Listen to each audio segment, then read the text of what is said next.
Hello दोस्तों, welcome to my YouTube channel youth classes. दोस्तों, हम लोग फिजिक्स का चैप्टर 1 पढ़े हैं, यानी कि 10th का जो क्लास 10th का एनसीईआरटी का साइंस का चैप्टर 10 पढ़े हैं, लाइट। इसमें हम लोगों ने अभी तक दर्पण के बारे में देखा है कि दर्पण क्या होता है, दर्पण कितने प्रकार के होते हैं। ये सब वीडियो जो है पहले ही अपलोड कर दिया गया है। आज जो है हम पढ़ेंगे वो गोलीय दर्पण से संबंधित महत्वपूर्ण बिंदु को देखेंगे, महत्वपूर्ण टर्म को जानेंगे, जैसे वक्रता केंद्र, फोकस केंद्र, फोकस दूरी, वक्रता त्रिज्या। ये सब के बारे में आज हम लोग जानेंगे। उसका चिन्ह प्रॉपर्टी भी जानेंगे, कार्टेशियन साइन भी हम लोग देखेंगे, जो न्यू कार्टेशियन साइन है वो भी। तो आइए स्टार्ट करते हैं। सबसे पहले हम लोग गोलीय दर्पण जानते क्या है। तो गोलीय दर्पण जानते हैं वो वैसा दर्पण जो किसी खोखले गोले का भाग हो, वैसा दर्पण जो किसी खोखले गोले का भाग हो जिसकी एक सतह कलाई की हुई हो। जैसे यहाँ पे यदि हम लोग देखते हैं, यदि इसका एक सतह कलाई किया हुआ हो तो एक ये हो गया हम लोगों का दर्पण। यदि यहाँ पे हम लोग इसको कर देते हैं तो एक दर्पण हम लोगों का यहाँ पे ये हो गया।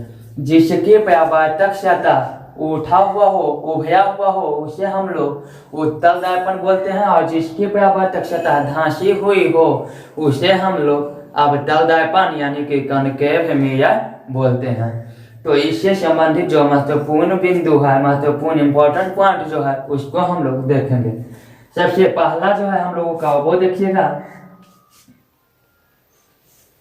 वक्रता केंद्र। वक्रता केंद्र, इसको इंग्लिश में हम लोग बोलते हैं centre of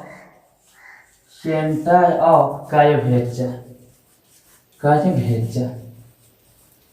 centre of curvature, वक्रता केंद्र। इसका डिफिनेशन यदि लिखना चाहे आप लोग तो लिख सकते हैं। लिखिए कि गोलीय दर्पण जिस खोखले गोले का भाग हो, गोलीय दर्पण जिस खोखले गोले का भाग हो उसके केंद्र को वक्रता केंद्र कहा जाता है।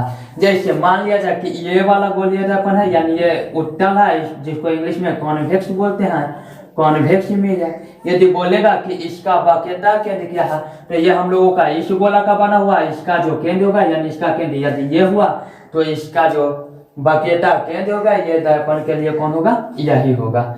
यदि ये जो है हम लोगों का जो कि कॉनकेव मिरर है, अवतल दर्पण है, इसका भी यदि वक्रता केंद्र बोले तो ये भी जो है यही गोलीय दर्पण का बना हुआ है, इसका जो केंद्र है यही है, यानी इसके लिए भी जो वक्रता केंद्र होगा वो यही होगा। हम लोग वक्रता केंद्र का डेफिनेशन जान लिए कि गोलीय दर्पण जिस खोखले गोले का भाग हो उसके उस गोले के केंद्र को ही दर्पण का वक्रता केंद्र कहते हैं, सेंटर ऑफ कर्वेचर कहते हैं। अब आगे हम लोग देखेंगे सेकंड में वक्रता त्रिज्या। वक्रता त्रिज्या जिसको इंग्लिश में बोला जाता है radius of curvature. Radius of curvature, वक्रता त्रिज्या। तो देखिए गोलीय दर्पण की वक्रता त्रिज्या को यदि हम लोग डिफाइन करना चाहें तो कैसे कर सकते हैं कि गोलीय दर्पण जिस खोखले गोले का बना हो उस गोले के त्रिज्या को ही गोलीय दर्पण का वक्रता त्रिज्या कहते हैं। जैसे मान लिया जाए कि इसी दर्पण का हम लोग वक्रता त्रिज्या हम लोगों को निकालने के लिए बोले तो ये जो है हम लोगों का इस खोखले गोले का ये भाग है, तो इस गोले का जो त्रिज्या होगा वो वही हम लोगों का इसका यानी जो कॉन्वेक्स में है यानी उत्तल दर्पण है उसका भी वक्रता त्रिज्या होगा। गोला का त्रिज्या हम लोग क्या जानते हैं कि उसके केंद्र से परिधि तक के दूरी को ही, उसके सतह तक के दूरी को ही हम लोग वक्रता त्रिज्या या त्रिज्या कहते हैं। यानी यहाँ से यहाँ तक की जो दूरी है यही हम लोगों का क्या कहला जाएगा, वक्रता त्रिज्या कहला जाएगा, रेडियस ऑफ कर्वेचर कहला जाएगा। इसको जो है हम लोग जनरली कैपिटल आई से बड़ी अक्षर वाली आई से सूचित करते हैं, डिनोट करते हैं। आज जो हम लोग दो कौन जाने, एक वक्रता केंद्र, एक वक्रता त्रिज्या। अब आगे हम लोग देखते हैं उत्तल दर्पण यानी कि कन्वेक्स मेयर और अवतल दर्पण यानी कॉनकेव मेयर, दोनों का अलग अलग फिगर पहले बना लेते हैं। जिसकी परावर्तक सतह उभरी हुई हो, यानी ये जो है हम लोगों का हो जाएगा उत्तल दर्पण, यानी जिसको इंग्लिश में हम लोग बोलते हैं कॉन्वेक्स मिरर। उसके बाद ये जो है यहाँ पे यदि ये वाला भाग कलर किया हुआ हो तो ये जिसकी परावर्तक सतह धंसी हुई हो, ये हम लोगों का हो जाता है अवतल दर्पण यानी कि कॉनकेव मिरर। यहाँ से हम लोगों ने वक्रता केंद्र को जान लिया है और वक्रता त्रिज्या को जान लिया है। अब आगे हम लोग जानते हैं ध्रुव को। थर्ड पॉइंट में जानिए ध्रुव, जिसको इंग्लिश में बोला जाता है पोल। यदि पोल का आप लोग डेफिनेशन लिखना चाहें तो लिख सकते हैं कि गोलीय दर्पण की परावर्तक सतह, गोलीय दर्पण की परावर्तक सतह, गोलीय दर्पण की परावर्तक सतह के मध्य बिंदु को ध्रुव यानी कि पोल कहा जाता है। इन गोलीय दर्पण हम लोगों का एक ये हो गया, इसका मध्य बिंदु ये हो गया, तो ये हम लोगों का क्या कहला जाएगा, ध्रुव कहला जाएगा, पोल कहला जाएगा। अवतल में भी बात करें तो इसका परावर्तक सतह ये हो गया, इधर वाला भाग कलाई किया हुआ है, ये वाला भाग हो गया हम लोगों का परावर्तक सतह। तो परावर्तक सतह का जो मध्य बिंदु है, यदि ये हम लोगों का परावर्तक सतह का मध्य बिंदु है तो ये हम लोगों को अवतल दर्पण के लिए क्या कहला जाएगा, ध्रुव कहला जाएगा या पोल कहला जाएगा। हम लोग देख लिए थे सेंटर ऑफ कर्वेचर यानी वक्रता केंद्र। मान लिया जाए कि इसके लिए वक्रता केंद्र ये है, जिसको कि हम लोग जनरली सी से डिनोट करते हैं। इसके लिए हम लोग मान लेते हैं कि वक्रता केंद्र ये है, जिसको कि हम लोग जनरली सी से डिनोट करते हैं। देखिए एक चीज यहाँ पे ध्यान देना है कि जो वक्रता केंद्र होगा, जिधर की ओर धंसा हुआ होगा उधर ही होगा। जैसे इसमें हम लोग बात करते हैं तो इधर धंसा हुआ तो वक्रता केंद्र जब भी होगा इधर ही होगा, इसमें भी इधर धंसा हुआ तो वक्रता केंद्र जब भी होगा इसी साइड होगा, इसमें कभी भी वक्रता केंद्र ये साइड नहीं होगा। अब आगे जो ध्रुव होता है इसको हम लोग जनरली पी से सूचित करते हैं, पी से डिनोट करते हैं। यानी ये जो हम लोगों का जो ध्रुव हो गया ये हम लोगों का क्या से सूचित होगा, पी से, ये हम लोगों का पी से सूचित किया जाता है। अब अगला हम लोग चौथा पॉइंट में देखेंगे प्रधान अक्ष या मुख्य अक्ष। प्रधान अक्ष या मुख्य अक्ष, मुख्य अक्ष, जिसको इंग्लिश में बोला जाता है प्रिंसिपल एक्सिस। इंग्लिश में क्या बोला जाता है, प्रिंसिपल एक्सिस, प्रिंसिपल एक्सिस।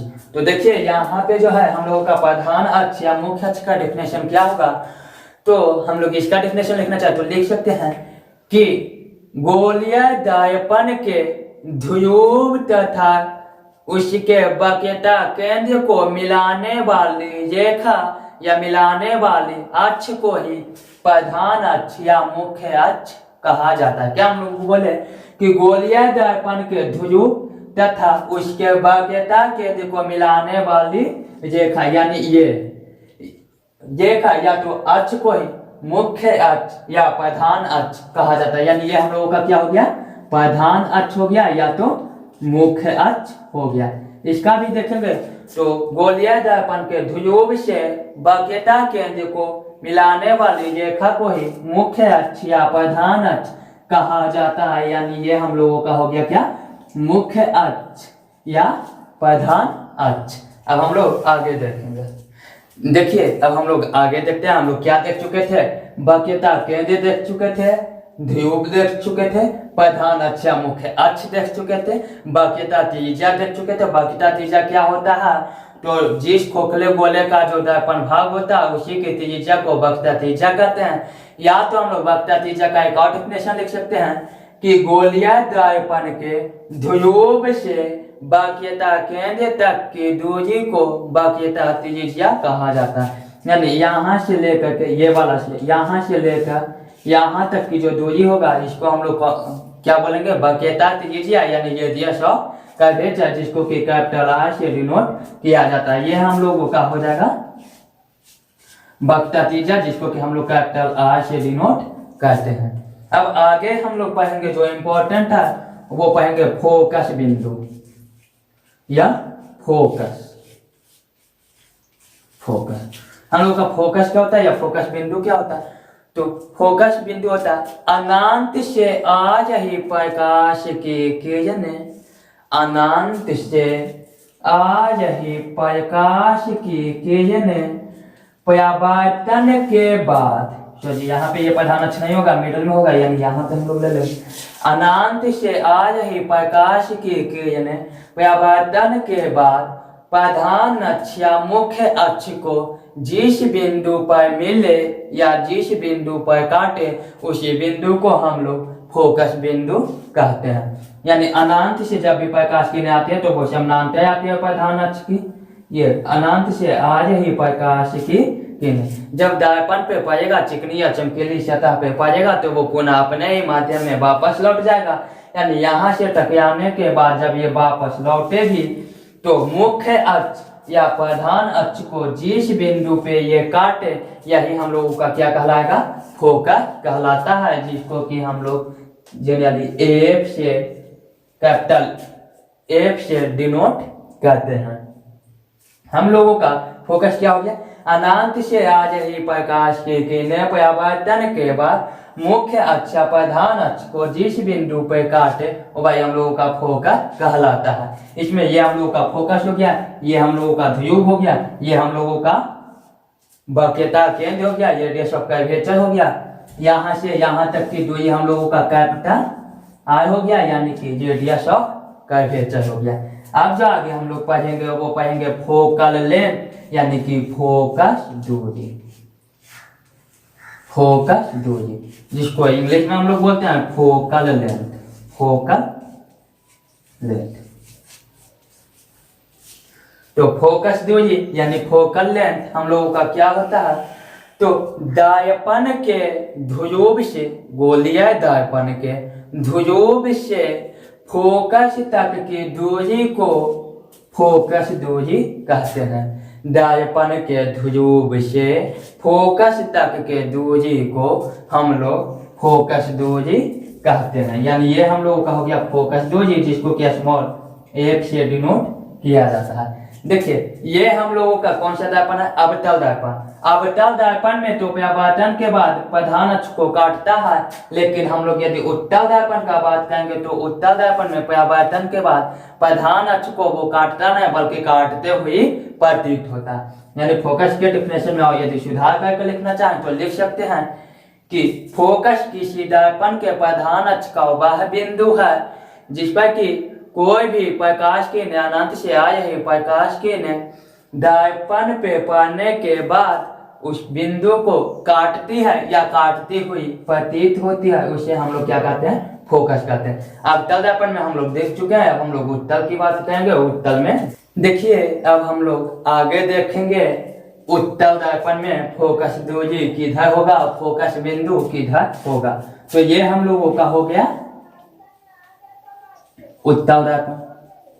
अब यहाँ पे देखिए उत्तल दर्पण में ये हम लोगों का हो गया मुख्य अक्ष या तो प्रधान अक्ष, ये हम लोगों का हो गया पोल पी, ये हम लोगों का हो गया सी बाक्यता केंद्र। यहाँ से यहाँ तक के दूरी को हम लोग देखेंगे तो ये हो गया हम लोगों का capital R radius of curvature. अब अनंत से आए प्रकाश की किरण, तो किरण तो इधर से आएगी नहीं क्योंकि इधर जो है कलाई किया हुआ है, यानी किरण जब भी आएगी तो ये साइड से आएगी। यहाँ से ये प्रकाश की किरणें आई और परावर्तन के बाद पुनः अपने ही माध्यम में वापस लौट गए। यानी ये जो है ये दर्पण को काटी नहीं बल्कि यहाँ से जो कि काटती हुई प्रतीत हुई, यानी ये हम लोगों का क्या हो गया, फोकस हो गया एक। फोकस दूरी हम लोगों का क्या हो गया, तो पी से एफ तक के दूरी को फोकस दूरी कहते हैं, जिसे हम लोग स्मॉल एफ से डिनोट करते हैं, स्मॉल f से सूचित करते हैं। अब जो है हम लोग जो इससे जितना भी संबंधित पॉइंट था, सभी को जितना भी महत्वपूर्ण बिंदु था टोटल को हम लोग देख लिए हैं। हम लोग जान गए कि वक्रता केंद्र क्या होता है, व्यापारक सतह क्या होता है, मुख्य अक्ष प्रधान अक्ष क्या होता है, वक्रता त्रिज्या क्या होता है, वक्रता केंद्र क्या होता है, फोकस दूरी क्या होती है और फोकस क्या होती है। अब जो है हम लोग न्यू कार्टेशियन शान यूल जानेंगे। न्यू कार्टेशियन शान यूल, न्यू कार्टेशियन शान यूल है जो ये आप लोग के लिए बहुत ही इम्पोर्टेंट है। ये यदि आप लोग को पता नहीं होगा तो आप जो है लाट का एक भी प्रॉब्लम आसानी से नहीं कर पाइएगा, आपको प्रॉब्लम करने में बहुत ही मुश्किल होगी।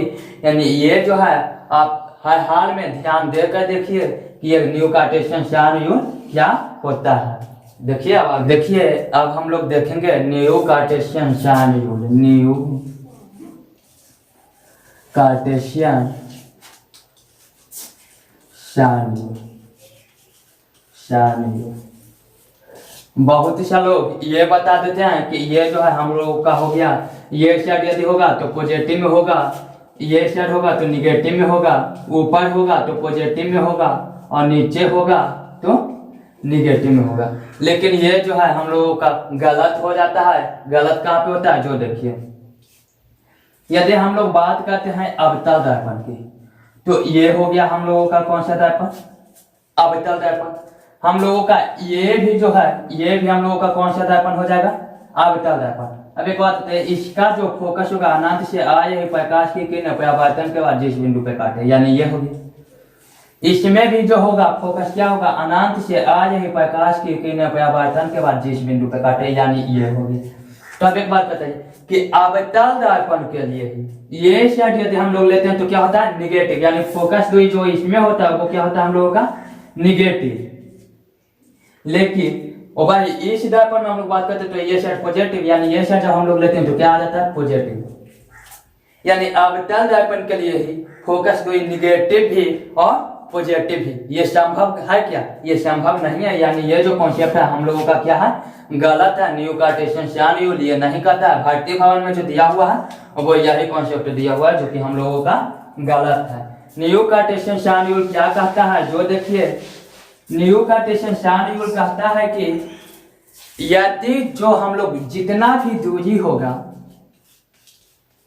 जितना दूरी होगा सभी ध्रुव से मापा जाता है, सभी ध्रुव से मापा जाता है, मापा जाता है। पहला तो इसमें न्यू कार्टेशियन शान यूल में यह ध्यान रखना कि जितना भी दूरी होगा सभी ध्रुव से मापा जाएगा, यानी कि पोल से मापा जाएगा। जैसे हमको फोकस मापना है तो फोकस से ध्रुव की ओर नहीं मापेंगे, बल्कि हम लोग ध्रुव से फोकस की ओर मापेंगे, यानी ये साइड से ये साइड मापेंगे। जितना भी होगा यहाँ पे यदि फोकस है, यहाँ पे ध्रुव है, तो फोकस से ध्रुव की ओर नहीं मापेंगे बल्कि ध्रुव से फोकस की ओर मापेंगे। लंबाई तो किधर से भी मापे, इधर से भी मापे उतना ही होगा, इधर से भी मापे उतना ही होगा, लेकिन चिन्ह में, दिशा में अंतर आ जाता है। इसीलिए जितना भी दूरी हम लोग मापेंगे और वो पोल से फोकस की ओर, या जिसका भी वस्तु का दूरी मापना हो तो भी पोल से वस्तु का दूरी मापेंगे। यदि हम लोगों का प्रतिबिंब का दूरी मापना हो तो वस्तु से प्रतिबिंब की दूरी मापेंगे। यानी जितना भी डिस्टेंस हम लोग मेजर करेंगे सभी का सभी कहाँ से मेजर करेंगे, पोल से मेजर करेंगे। तो देखिए अगला पॉइंट इसमें ध्यान देना है, न्यू कार्टेशियन शान यूल में क्या कि यदि जो डिस्टेंस हो, जो दूरी हम लोग माप जाए, जो डिस्टेंस हम लोग मेजर कर जाए वो आज ही प्रकाश की किरण, यानी कि जो प्रकाश की किरण आज ही है उसके उल्टा दिशा में हो। यानी मान लीजिए कि इसी के लिए लेते हैं, यहाँ पे इस दिशा में प्रकाश की किरण आ रही है, लेकिन जो हम लोग डिस्टेंस मापे हैं वो इसके उल्टा दिशा में, यानी आज इधर हम लोग मापे हैं इसके अपोजिट दिशा में। आज ही प्रकाश की किरण के उल्टा दिशा में जब हम लोग दूरी को मापते हैं तो वो जो दूरी आता है हम लोगों का क्या आता है, निगेटिव आता है। यदि आप लोग लिखना चाहें सेकंड पार्ट में तो लिख सकते हैं कि यदि दूरी मापने की दिशा आज ही प्रकाश की किरण की दिशा की उल्टा हो तो मापा गया दूजी माइनस में आएगा, ऋणात्मक आएगा, निगेटिव आएगा। यानी हम लोग लिख सकते हैं कि यदि मापी गई दूजी की दिशा आज ही प्रकाश की किरण प्रकाश की किरण के उल्टा हो, आए प्रकाश की किरण का उल्टा हो या विपरीत हो, तो दूजी ऋणात्मक होगी।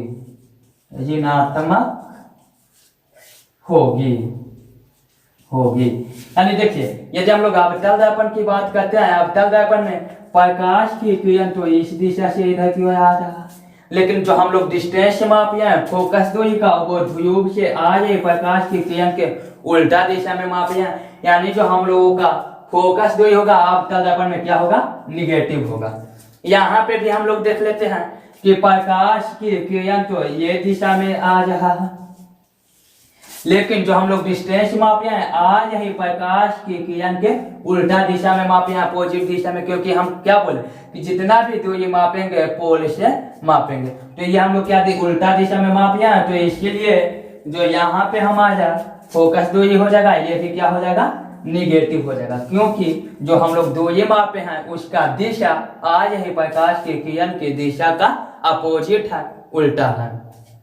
लेकिन अब यहाँ पे क्वेश्चन आता है कि वस्तु की ऊंचाई को हम लोग क्या लेंगे, तो जो वस्तु का ऊंचाई होगा वो हम लोग को देखिए, जब वस्तु की ऊंचाई ऊपर की ओर हो तो वस्तु की ऊंचाई पॉजिटिव होगा, जब नीचे की हो तो वस्तु की ऊंचाई क्या होगा, निगेटिव होगा। यहाँ पे जो है मेन कॉन्सेप्ट यही ध्यान रखना है कि जो दूरी मापना है वो ध्रुव से मापना है, और यदि दूरी की जो दिशा होगी वो आज प्रकाश की किरण के उल्टा होगा, तो जो दूरी होगा वो निगेटिव होगा। यदि दिशा समान हो, जिस दिशा में हम लोग दूरी माप रहे हैं उसी दिशा में प्रकाश की किरण भी गमन कर रही है, तो जो हमारा दिशा होगा, जो हमारा दूरी होगा वो हम लोगों का क्या होगा, पॉजिटिव होगा, धनात्मक होगा, जो आगे हम लोग देखते हैं। अब देखिए, अब हम लोग आगे देखते हैं उत्तल दर्पण की यदि फोकस दूरी मापनी हो तो वो कैसे मापेंगे। ये हम लोगों का क्या हो गया, उत्तल दर्पण। ये हम लोगों का क्या हो गया, प्रधान अक्ष।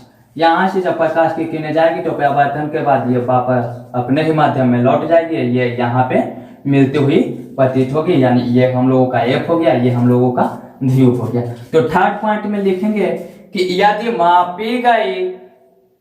मापी गई डिस्टेंस की दिशा जो डायरेक्शन है वो आज ही प्रकाश की दिशा के समान है, तो जो मापी हुई दूरी होगा वो हम लोगों का धनात्मक होगा, पॉजिटिव होगा।